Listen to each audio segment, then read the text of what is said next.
A cidade de Chapecó, no ano de 1950, era uma cidade que estava crescendo, se desenvolvendo, muitas pessoas chegando, tinha já a Avenida Getúlio Vargas com muito comércio e chegaram pessoas que eram estranhas aos moradores da cidade, inclusive que eram pessoas com um passado meio nebuloso. E começaram a acontecer roubos nas diversas casas e empresas.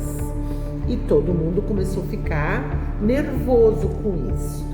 Num belo dia, a igreja pegou fogo. Onde é a catedral hoje, tinha uma igreja de madeira. E a igreja, colocaram fogo na igreja. Enquanto a população foi toda lá para salvar a igreja, os roubos aconteceram no resto da cidade. Então, todo mundo ficou achando que tinha algo a ver, que tinham colocado fogo para poder fazer os roubos. E o padre, na época, disse, depois que eles se reuniram em outro lugar para fazer a missa, disse: aqueles que botaram fogo nos santos merecem ser queimados. Então, ele meio que insuflou, meio que provocou que eles fossem, que tinham que pagar pelo que fizeram, porque eles já estavam presos, já sabiam quem era, tá? E aí, isso que aconteceu, a população se voltou contra eles, entrou na delegacia, tirou os presos de lá e linchou os presos, bateu neles e botou fogo nos corpos deles, aonde é o Colégio Marechal Bormann.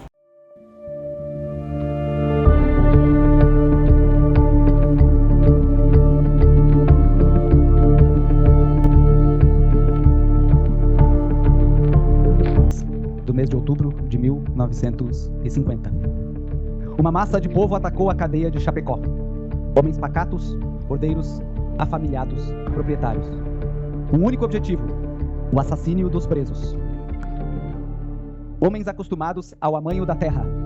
População ainda impregnada dos influxos caudilhescos das revoluções passadas e das influências do mandonismo. Não acreditavam na justiça da terra, mas sim na do céu. Para o bem do lugar, para o bem do lugar, para o bem do lugar. Liderados por uma voz alta e fanática, para mais coragem, um melhoral e um trago de cachaça. Listas tinham passado durante a semana para angariar assinaturas. Romano se ajoelhou e pediu desculpas de mãos postas por ter implicado o Corréu. De nada adiantou. Os passos dos salteadores são sempre apressados. Frouxeirada! Vamos lá dar uma lição nesses forasteiros. Fomos todos juntos no caminhão do patrão. À meia-noite, a caravana sinistra seguiu para a cadeia. Recua, cabo! Se não quer morrer. E tu, cabo Osório, tu te fecha. Nós viemos pinchar os presos. As forças inibitórias fraquejaram. Barulho de tiros. Fizeram o top nos 4 presos. Gasolina, muita gasolina. Um galão inteiro de gasolina e um avio acendeu o fogo. Correria de diversos homens. Eu não vi nada. Deitei logo depois. Cadáveres empilhados, um corpo movimentava ainda o braço. Os algozes arrodeavam a fogueira, apreciando os corpos queimarem. Labaredas purificadoras. Teve quem não participasse, sua coragem não dava para aquilo, não era homem para participar. O delegado empregava sevícias para conseguir a confissão dos acusados. Os seviciados choravam e andavam de joelhos. Um fascinoroso indivíduo, dono da bomba de combustível. As torturas e mais torturas, uma espécie de torniquete, parecia arrebentar o escroto, passava um tento nos escrotos e ia torcendo. Ponta de faca nas costas e o escroto amarrado. Nesse teatro do crime, preparavam os presos para o fuzilamento. Sadismo tartárico, tremenda compulsão sugestiva. Viva! E tiros para o alto. Churrasquiemos um capado gordo. Cerrada descarga de tiros. Se retiraram, entre gargalhadas e pilhérias. E assim terminou esta noite de São Bartolomeu de Chapecó. Senhor Procurador-Geral do Estado, encareço a Vossa Excelência urgentes providências no sentido de o delegado regional de Joaçaba vir abrir rigoroso inquérito. Senhor Juiz, proporções dantescas e inimagináveis barbáries. A cidade do terror. Oferecemos a presente denúncia. Provamos farta e irrefutavelmente nosso arguido, requeremos a condenação. Um volumoso, um triste, um lamentável processo. Depois do crime, foram dar as de Vila Diego. Depoimentos que não valiam nem 10 réis de mel coado. Ébrio contumaz, borracho conhecido, escaramuches, às avessas. Um Torquemada de 4ª classe. 24 anos, condeno Emílio. Absolvo, absolvo, absolvo. 25 anos, condeno o delegado Lajus. Absolvo, absolvo. 2 anos, condeno Jovino. Habeas corpus, concessão de ordem. Absolvo. Justiça, justiça, injustiça. Queridos amigos, até agora, tudo o que eu li, eu tirei desse livro. Todas essas expressões estão nesse livro. Nenhuma vírgula do que eu disse até agora foi inventada por mim. E eu acho que isso já dá um panorama bastante grande do que nós temos nessas 1012 páginas do processo do linchamento de Chapecó. É um emaranhado de informações, de documentos, de testemunhos que nós levamos quase 2 anos para organizar, mais de 2 anos, até com a ajuda do CEAF, da Priscila Finardi, que está em cima também, do pessoal da GEDOC e de todos os setores do Ministério Público.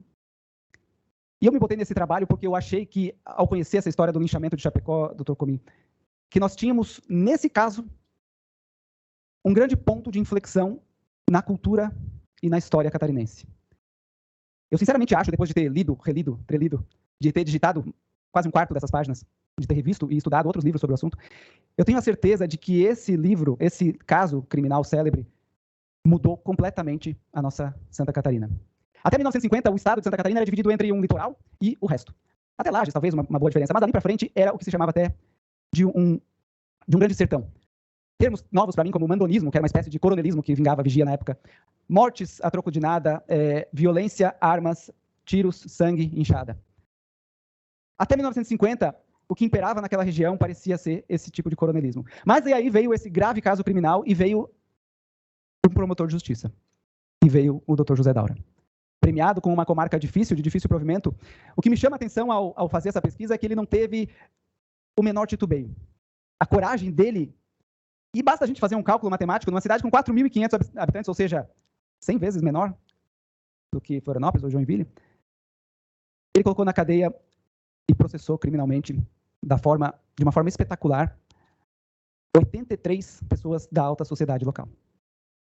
83 homens, lideranças políticas, lideranças econômicas, lideranças agrárias, inclusive o delegado de polícia responsável ou corresponsável, autor intelectual do crime. Então, colegas, eu acho que cabe muito bem nesse dia do Ministério Público essa conclusão do trabalho e essa homenagem. Porque se não fosse o Ministério Público estar na comarca de Chapecó em 1950, nós tínhamos levado ou muito mais anos ou ainda estaríamos num grande sertão de desmando naquela região. E se hoje Chapecó e região é a pujança que é do ponto de vista agrícola, industrial e inclusive um polo cultural, eu não tenho dúvidas em dizer, depois de estudar tudo isso aqui, que nós devemos muita coisa a muita gente, mas nós devemos muito mais ao Dr. José